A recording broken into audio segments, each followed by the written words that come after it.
cities of refuge. So I was reading this book. That's not my cat, but looks like my cat.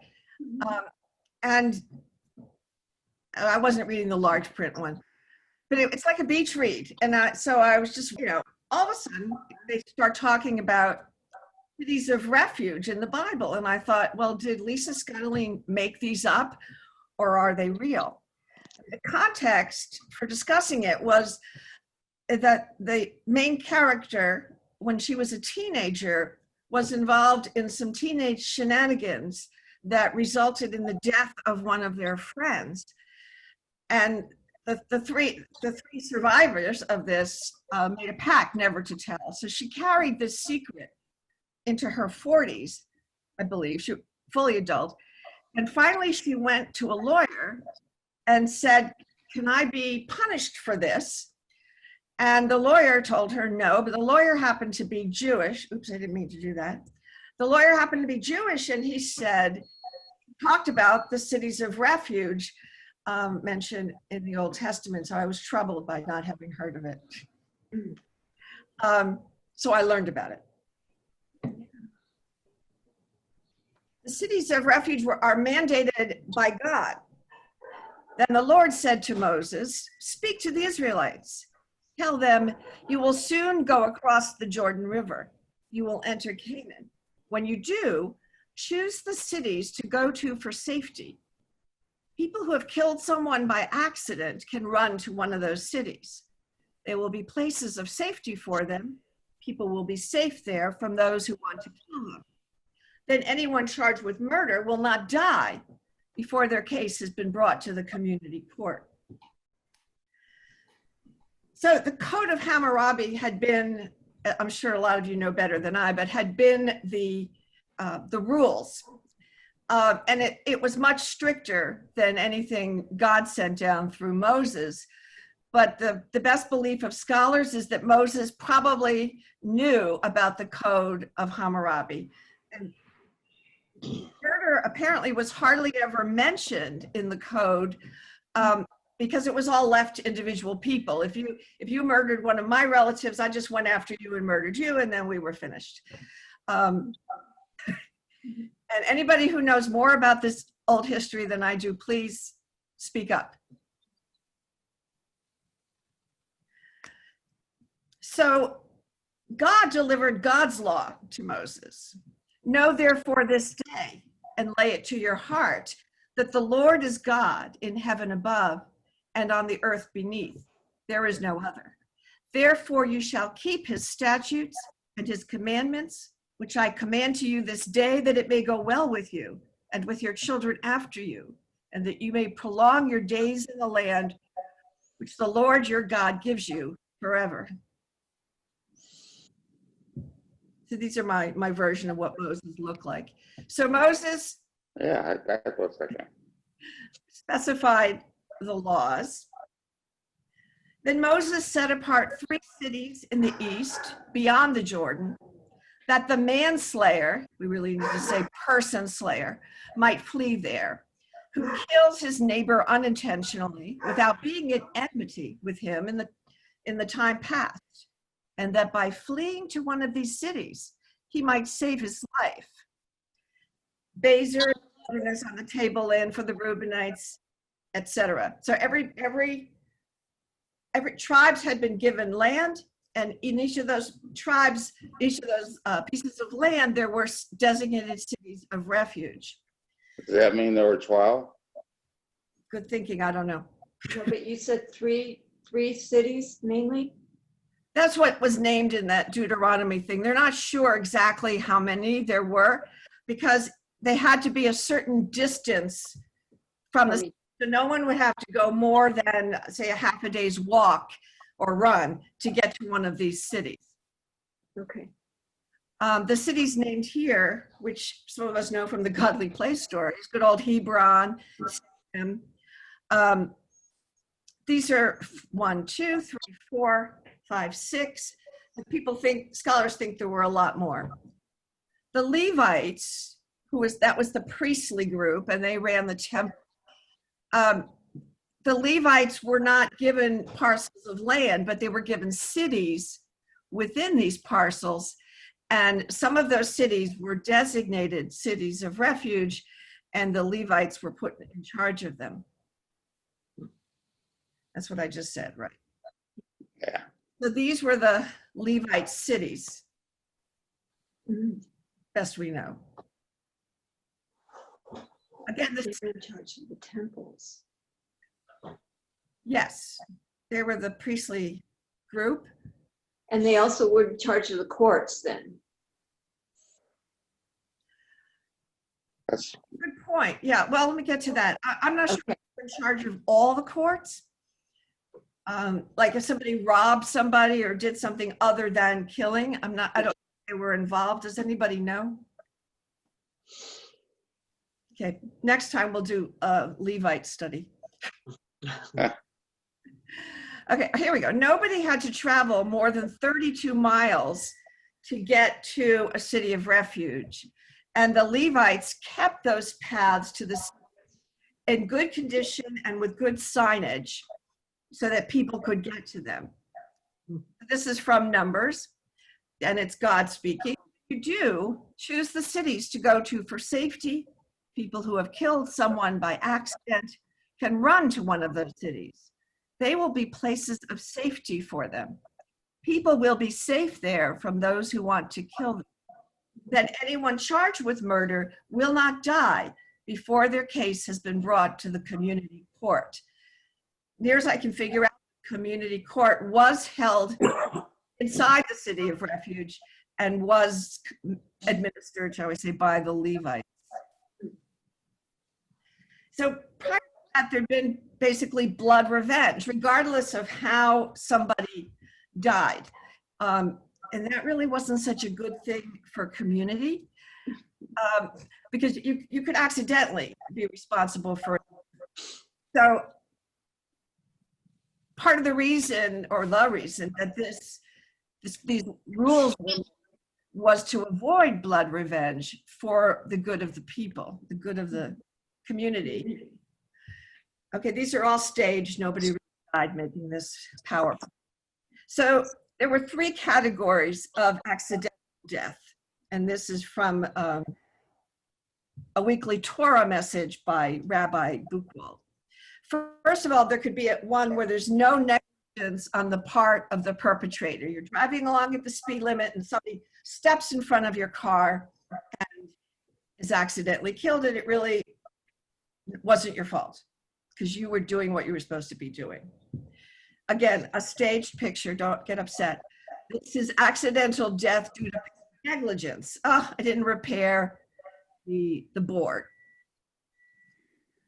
Then there's accidental death due to gross negligence, but not premeditated. Yikes. Drawn from the District of Columbia. And this one made me think of, I don't know, do we call George Floyd's death accidental? There certainly was gross negligence. yeah. At what point was it premeditated? I don't know, but that's what came to mind. I don't know if police. And I don't think he's not accused of accidental. He's the guy who's accused of a secondary murder. So Yeah. it's not even manslaughter. It's murder. There's intention.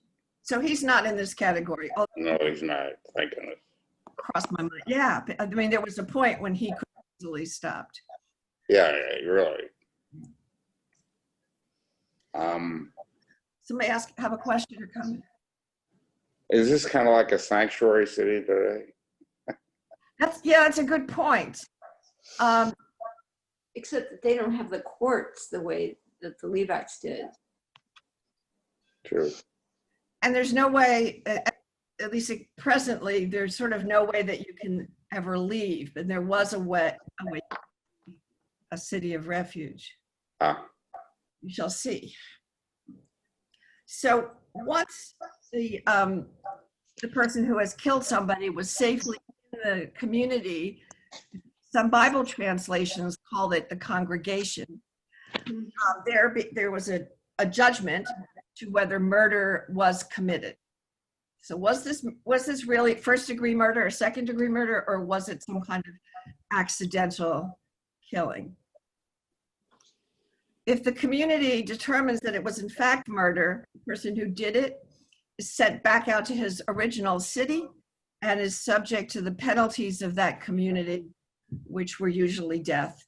Maybe By the family who was avenged. yes, exactly. When you say sent back, did the Ismail guard go back there? Or, Are they willing to go back? I mean, is he escorted back, or is? Yeah, in handcuffs. As marshals would come from the future and take it. I don't know. Okay. Leg irons. You can add this to the count. The Reverend Ambrose is in the room. Yay. This is our adult forum. He gets to sit through a lot of my Zoom things here. Usually they're silly, like, John, stop playing with the background. Okay, first graders. So if the community determines that the killing was accidental, the perpetrator gets to stay in the city of refuge. Now Susie and Dennis, do I have something wrong? No? Okay. I'm aware that people know a lot more about ancient history than I do. The guilt and shame of the accidental killing was felt by the perpetrator as well as his or her family, friends, teachers, or students. So they also went to the city of refuge. So they were all there. So what went on in the cities? They were considered sanctuaries, as Lou just pointed out. In Exodus, it says, "Build for me a sanctuary, I may dwell among them." Not among it, not in the sanctuary, but among the people. Wait a minute, why did I have that here? Well, there's one. You know, that's Anthony. So not only, oh, I know what, God, I see my speaker notes, I should have printed them out. Not only was God within the, among the people in the temple, but within the people themselves. This is from our Facebook. What did you say, Joe? That's Anthony Johnson. He's a member, he and his wife are members of St. Jones's Roman Catholic Church here in the city. And they have been substituting for us as hosts on every week that we've been scheduled to open the food pantry since the pandemic so that our folk would be safe. And they sent me these pictures. It was very moving. So God does not simply hang out in the houses of worship people have built. So one might wonder why they needed this elaborate system of cities. Why not just say, oh, okay, boom, the killing was an accident, go in peace. Well, one reason was protection from the deceased person's family. As long as the perpetrator was in a city of refuge, the blood avengers were kept away. So protection, especially until the adjudication of whether it was accidental or not. But the bigger thing, and the thing that the lawyer in my beach read novel, what he was talking about is that it was a place where the killing wasn't a secret, and a place where guilt and depression and regret can be sort of put out on the table, and people who had similar circumstances or people who wanted to be supportive could help a person.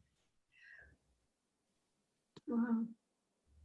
The cities were holy places where, quote, priestly people would not condemn, but would protect, help the person find a way back.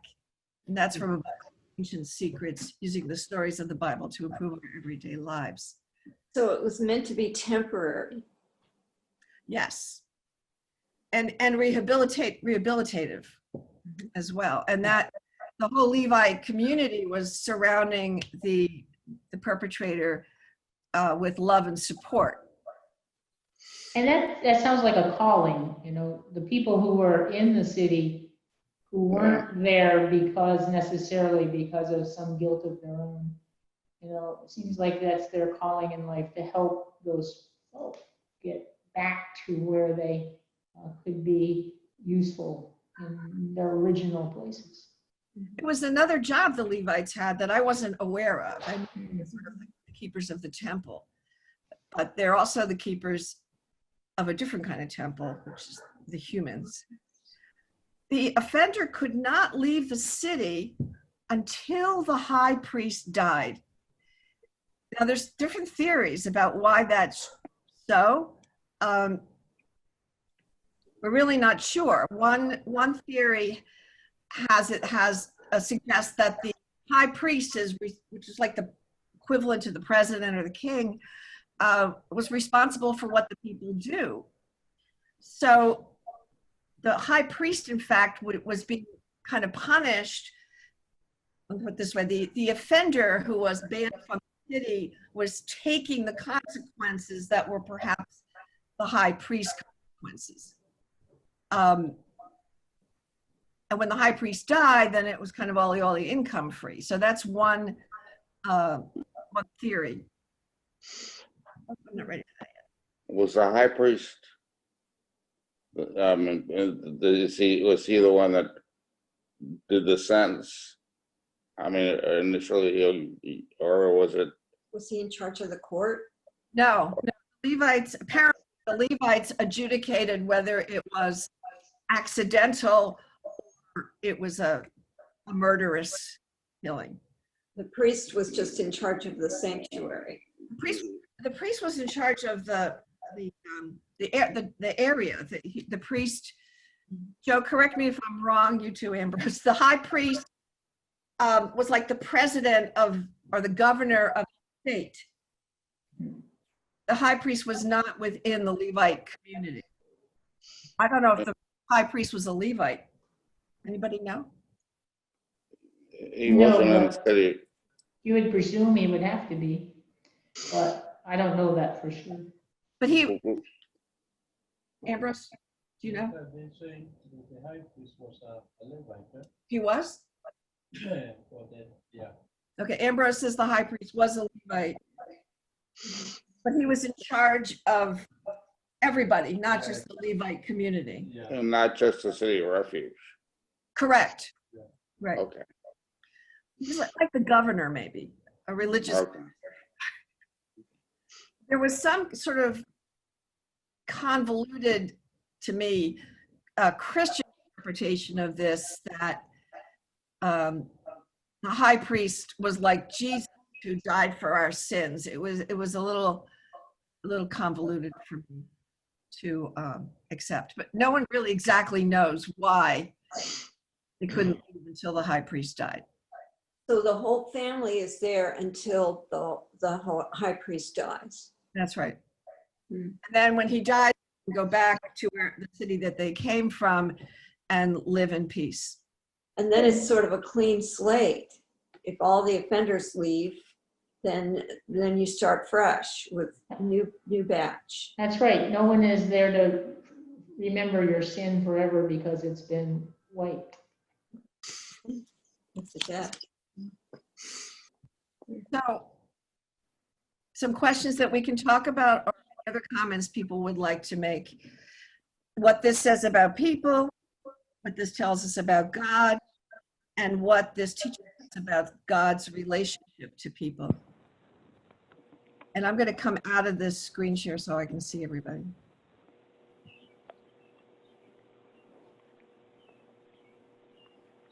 I have a question. This is Judy. If part of the process was rehabilitation for the supposed offender, if they really hadn't killed anybody, what would there be to rehabilitate? And I guess I'm thinking today, I wish there was more rehabilitation going on in prisons instead of just putting people in prison. The assumption behind cities of refuge is that people are carrying horrendous amounts of guilt, depression, those kind of things. And so they're rather than have this secret staying weighing them down all their life, the secret can be processed, so to speak. It's not like they're learning how to basket weave so they'll have a job when they get out. That they're learning how to deal with the guilt and the sadness. I mean, imagine if any of us accidentally killed somebody, how unbearable that would be.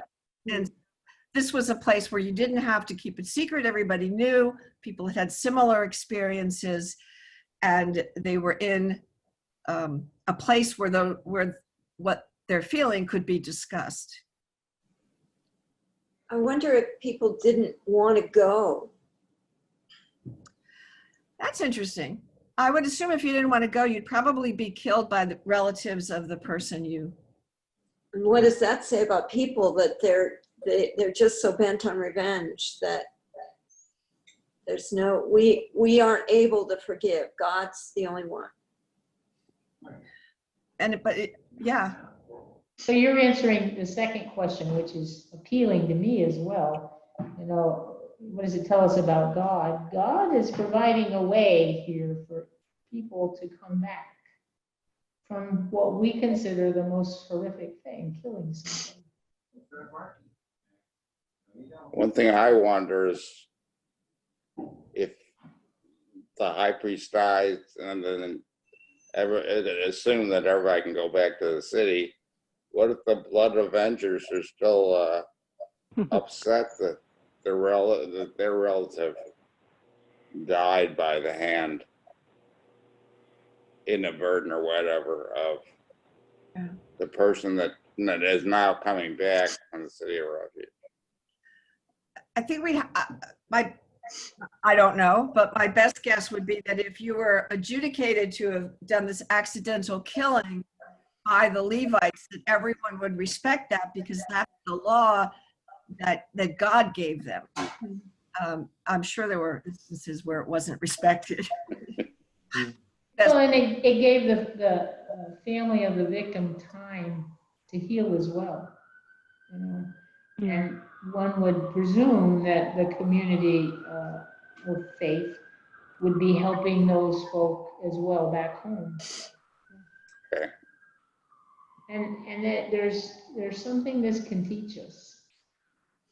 You know, because the reality is I keep hearing people in their 40s particularly who've repressed or hidden some terrible thing that happened to them or that they did. It doesn't go away. It goes underneath and festers, you know. And the whole idea that there's an intentional, structured way that you can deal with that and bring it out into the open, that's very healing right there. Very I think sophisticated. it's very sophisticated for the time, and considering that, it's too bad more of that isn't going on today. Yeah. I wonder if this was a transition between an eye for an eye, which would be killing of somebody who killed your family, to something more humane. Well, I think it probably was, because I didn't read the whole Hammurabi Code, but what I read of it, it was pretty strict, shall we say. They saw that people carried this feeling with them, and that they needed some place to work out their feelings. Right, and that was the point of the lawyer talking to the main character in my beach read. No, I didn't go to the beach. Was that you need to come forward with the secret. You need to go tell the mother of the boy who was shot that he didn't kill himself, but was tricked into killing. He was tricked into doing it by one of the other kids. They thought it'd be fun to play Russian roulette, and the one boy was told there were no bullets in the gun, and so he put it to his head and died. And so his mother was carrying the burden of my child killed himself, which is a heck of a burden. And so the main character ended up going back and telling her, and there was forgiveness. And it reminds me of the Amish community that, for the pain of their children being shot. that whole community sort of gathered around the family of the perpetrator and loved them back to health. And that's a vocation. And it's a painful one if we're the victims and we're called to be the ones who heal. And, you know, that's what's happened, in my opinion, that's what's happened to a lot of the sort of marginated communities, is that we also, not only do we marginate them, we leave them to bear the brunt of being the reconcilers. And that's a heavy burden. And so I like this because it's a structured way that acknowledges there's a path back. Very structured. And it's repeated in Deuteronomy, it's referred to, and in Numbers, it's referred to, and then referred to again, and then referred to again, probably by the different sources that contributed to the book. So it wasn't just a one mention thing, it was all over. I would love to know how the court was handled, how they did it, who they listened to, how they determined one's culpability. That's a good point. I don't know if there are other records of that time period that might tell us that. I don't know. It sounded like it was a group decision, though, right? I mean, when he reached, so sort of like a court. Today, it's like Jury. 12 of your peers, you know. Right, and in some translations, it's called the congregation is deciding, and it's called community court.